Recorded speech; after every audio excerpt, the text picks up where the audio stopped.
Alright, I got my 3838 Weber in quotations on top of a 2-barrel to Clifford intake adapter. I believe they're specific for Clifford. And it's got coolant down here, so we're gonna hook that up with these Y bad boys right here to the off the coolant hoses. This is a breather. It's gonna connect to this bad boy on the front. Got more filters and whatnot. More filter and some other junk, grommets and whatnot. Got the 4-barrel adapter, but I went with the 2. Very happy with how everything is looking in terms of prep. Got the carb dialed in. Blocked this bad boy off.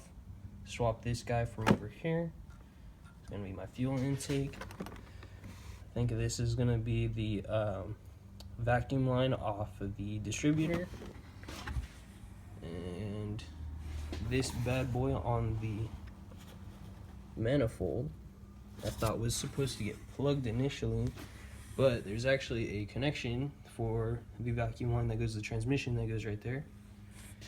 And that's it. Hopefully pop the garage open in a few minutes and get started on pulling the old one apart. Gotta weld some cracked headers and pull the linkage off the old intake manifold and somehow get that iron to this aluminum.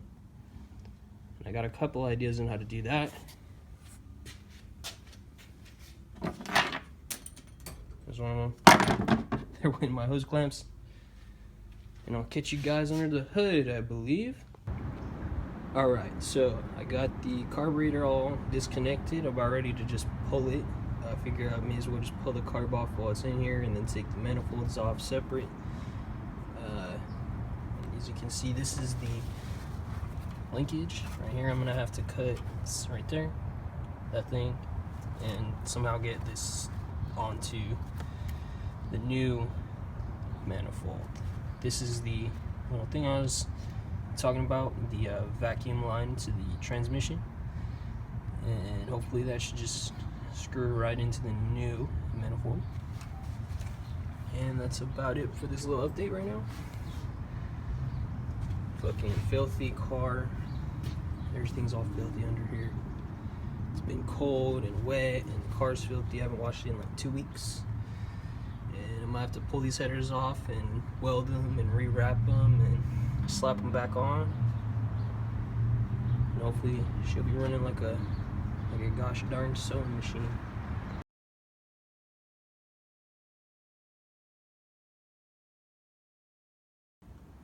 Alright, so it's the next morning. It was New Year's yesterday, so well, like New Year's Eve, it's New Year's today. But I went ahead and got this thing on. I tried to paint it. It was just too cold and it didn't want to take, and I was too impatient to wait for it, so pretty fucked up. Who cares? And check this out. So I ended up being able to just unscrew the linkage right here. Same dealio right here with the paint. Just too lazy. Not enough time. So yeah, it just screwed out, so we're gonna have to tap. Mark, you can see the mark there, but I might move this slightly to the right so that we can get to this bad boy. So yeah, side note, this cast iron intake manifold, cast in 1962, weighs only slightly less. I don't know exactly how much, but it weighs slightly less than this entire setup with the carbon and everything. So it's a huge bonus. I'm very excited. Very, very excited. I got the headers off. They're all welded. Please don't look at the welds. This one is rewrapped. This one I need more wrap for. But yeah, everything's coming along. Just got to the point yesterday where I needed another trip to the store. The sun was down and people were coming over, so people were already here by the time I was cleaning up. So hell yeah, can't wait to get this bad girl running again. Take her to work on Monday. I also am gonna be cleaning up this carburetor. The only problem with it currently is that is supposed to be a tuning knob, the air fuel mixture pin, and I broke it off literally when we were installing it. So thank you, Lord, for letting the car run smoothly for the past year without any sort of tuning. So yeah, once I fixed that, this carb was freshly rebuilt less than a year ago, or just over a year. I don't remember exactly when we put it in the car, but I'm gonna sell it, hopefully get, you know, $100 or so. But yeah, that's all it needs is that. Other than that, this carburetor is perfect, just dirty because my car is very dirty under there for whatever reason. Came from another state, I think it was Ohio or something, where apparently the roads are filthy. But yeah, so it's a nice little, this is a Rochester single. This is what the stock car came with. Alright, so it's the end of the day. Mostly we were at the store getting junk to continue. All we really did was we tapped, well, all I really did was I tapped this. Fucked up linkage paint's all fucked up. Got this bad boy all on here, like so. Got the second header all wrapped up, and we're just about ready to start installing everything first thing in the morning tomorrow. I double checked online, and this is definitely going to go to the distributor. This is going to go to the transmission. Those are the only two vacuum lines I had. The only thing I'm a bit concerned about is the travel on the linkage, you know, to the car, make sure it's going to open everything all the way. But other than that, today wasn't the most, how do you say, wow, I totally blanked. But anyway, today wasn't the most productive day, that was the word, but got good done, and that's what matters. We're mostly at the store, we're getting shit. My dad is building a shed in the side, but yeah, everything's coming along beautifully. I'm super excited to get this bad girl and that bad girl.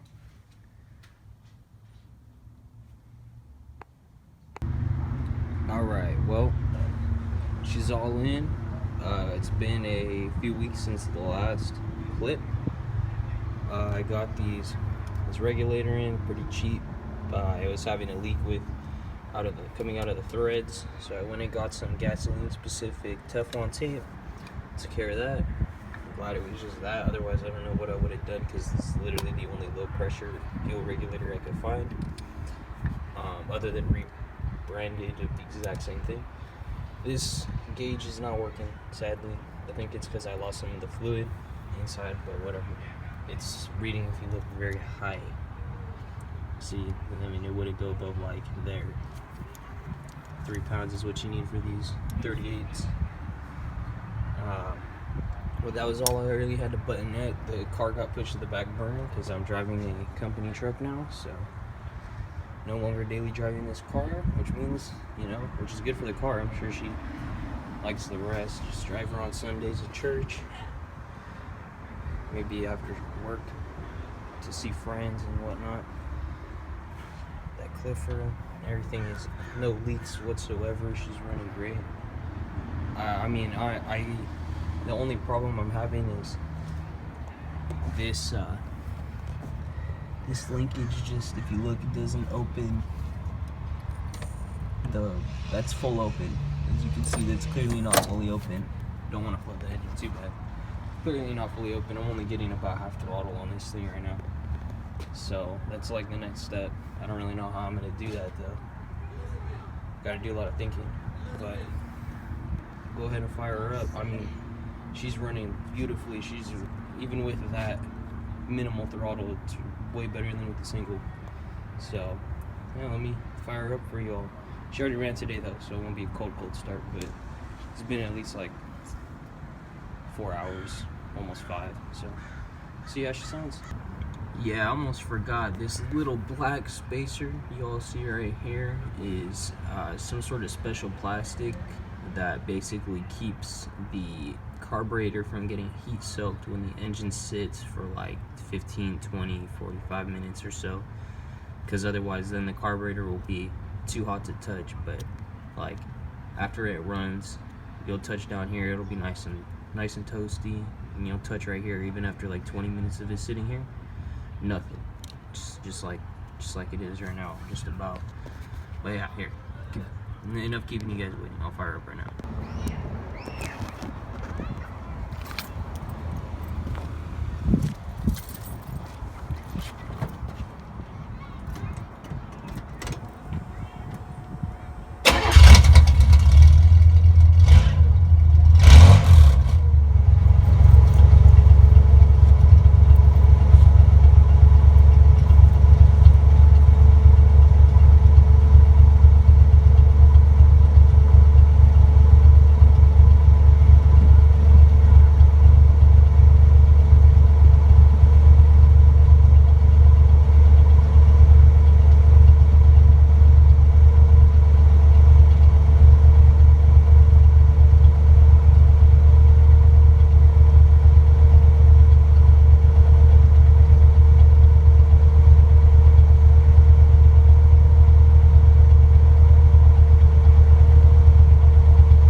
perfect amount for this little car. Love all the chrome. Matches the chrome on the exterior. Yeah, this is kind of a not quite a sleeper. You know, obviously I'm not pushing more. I don't even know if I'm pushing 200 horsepower, but she'll catch people off guard. I think once I get another car of my own and I have the means to pull this motor, or even just, you know, set her aside and have a personal vehicle I can drive on the weekends and not have to worry about this car, definitely gonna throw some boost at it, preferably some compound boost. I think would be perfect for this little 6. But I think for now that's all I got.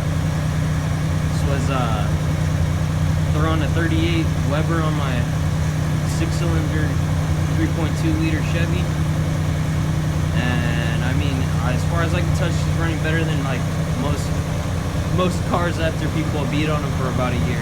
This car's minty, honestly. The body was until I got my hands on her, but I mean, this is one beautiful little car. I'll catch you guys on the next one.